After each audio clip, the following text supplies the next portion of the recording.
Hello, fellow Araxians. So what happened?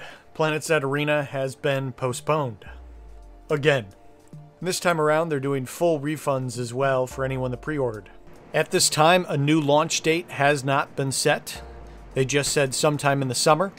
The additional information they passed along is that they will be launching PC and the PS4 version at the same time over the summer. We'll swing back around and talk about what it means to get the console version ready for release at the same time as PC. But for now, let's dive into this news. The first thing that comes to my mind is they dodged a bullet postponing the first time around. If they had rushed the launch for the initial January date, and then Apex Legends dropped about a week later, Planetside Arena would have been completely dead on arrival. And the fact that Apex Legends is still so hot off the press, it makes it a terrible time to release Planetside Arena even if it was finished. But from the state of the closed beta testing that I participated in, it still had a long way to go. It's possible that they were planning to postpone the launch again anyways, but having already done that, I would have expected them to move ahead with the Founder season no matter what the state of the game was. But I think Apex Legends sent a very clear message. The Daybreak Games has no business putting a title on the market right now that is primarily a Battle Royale. The bar for what a Battle Royale should be like on launch day has just been set so high by Apex Legends. So I've seen a few people understandably express gratitude towards Apex Legends for convincing Daybreak to push it back, which I think is absolutely part of the equation, but I certainly don't think it deserves all the credit. I want to give a shout out to the community, everyone that jumped in on the discussion and said, hey, we want to support this Daybreak Games, but this is not ready yet. We need to see a lot more before we're going to invest in this. We need to see Massive Clash. And I think the people that took it a step further and went for the refund really got their point across. Those that said, hey, look, I'm voting with my wallet right now. I got to see a good Massive Clash system in place before I fully invest. You guys said Massive Clash would be there at launch. We need to know more about this mode, and we haven't seen it yet. And I'm holding my dollars until I do. So major props, big shout out to all you guys. I think you played a key role in what saved them from what could have been a very disastrous Founder season launch on the 20th. As mentioned, they are doing a full refund. I think that's almost required at this point. I saw a few people say, hey, I don't care about a refund, keep my money, but take your time, get it done right. The reality is you're going to have your time to pre-order the game again. But everything about the game and the launch window has changed so much from what everyone understood when they were purchasing the pre-order. They gotta do refunds so they can just go back to ground zero with everyone. If you're in no matter what they do, don't worry, there'll still be a Founders Pack that they'll sell to you. But what Daybreak Games gets to do is sort of redo their pitch, redo their marketing.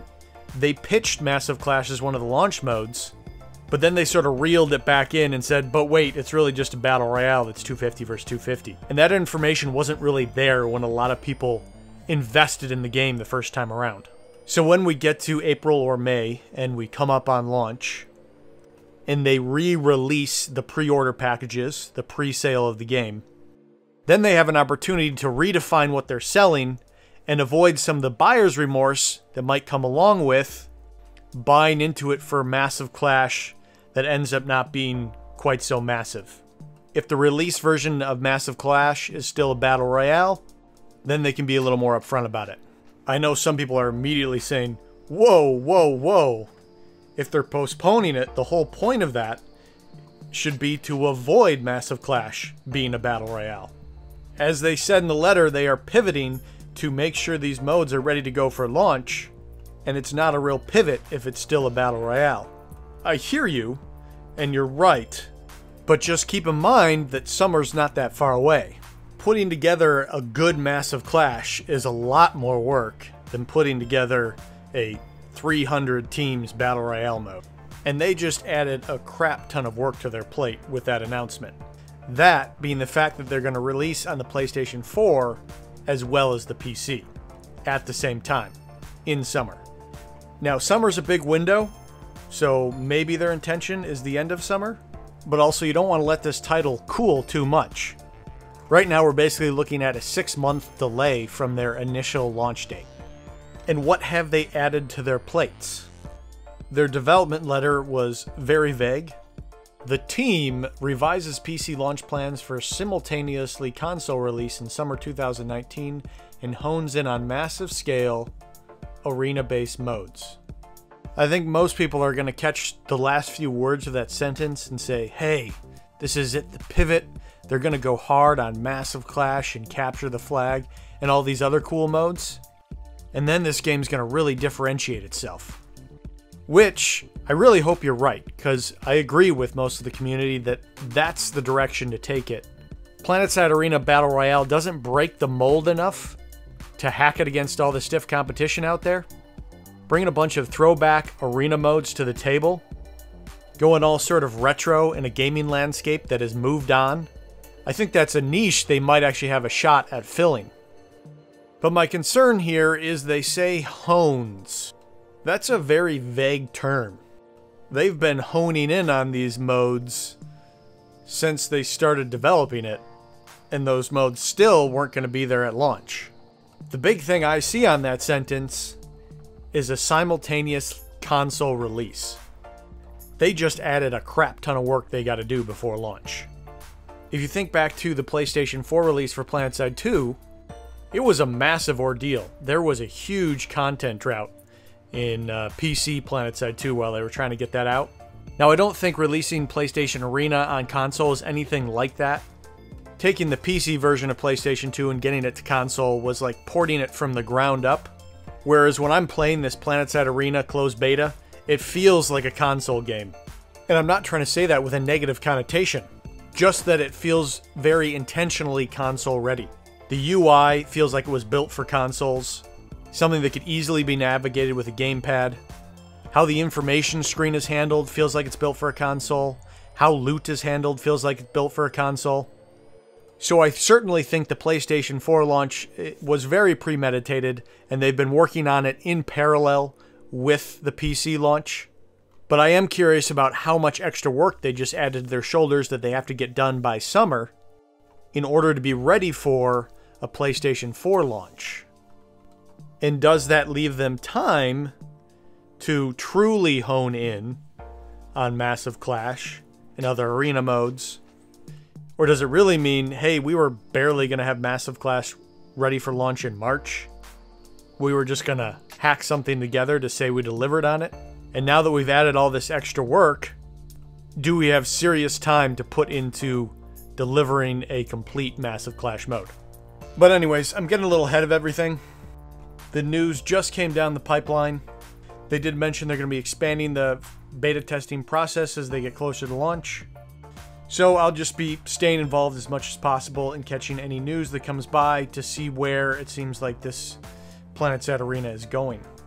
You know, it's funny, I'll get some people saying I'm being way too hard on them, that I'm a little bit skeptical that they're going to take a serious look at Massive Clash rather than just put all their energy into bringing it to PlayStation 4. And then on the other end, I'll have people saying I'm being way too easy on them. The reality is they plan to launch the game on January 29th. And the game was nowhere near ready when I played the closed beta. Weeks after that date. So I definitely understand there are some people that are of the mindset that just because they're being vocal and transparent doesn't mean they're not mega rushing everything and then canceling plans a week before when they realize they are not ready for what they announced. So yes, maybe I am being a softie, but it is very obvious that the game needed delays. And it can be very tempting for the numbers guy to say, hey, let's just grab whatever dollars we can right now. But that would be 100% Daybreak Games shooting themselves in the foot with this title if they released in its current state and in such close proximity to Apex Legends. Love it or hate it, this is the right decision. They've bought Planetside Arena a few more months. The fate of the game depends entirely on what they put their energies into over those few months. Hopefully they make the right choice. So fellow Planet Mans and Planet Womans, that's the big news of the day. It has incited all sorts of additional topics swirling around in my head. With the announcement of the PS4 version, which we all expected to be coming, I honestly think that could be one of their more lucrative angles for this title. If they can draw a large enough parallel between the Planetside Arena Massive Clash and MAG, which stands for Massive Action Game, a beloved title that most PlayStation users remember from PlayStation 3. There's even a petition up from some players that want to bring it to the PlayStation 4. Can't say it's doing all that well, but maybe a few more people here will want to sign it. But if Daybreak Games can really establish that the Planetside Arena Massive Clash is the true spiritual successor to MAG, then I think they really got something on their hands. And I think that might even spill over well into the PC version. As far as I can tell, the objectives in MAG were done very well. Planetside 2 Massive Battles is really fun, but it gets pretty messy.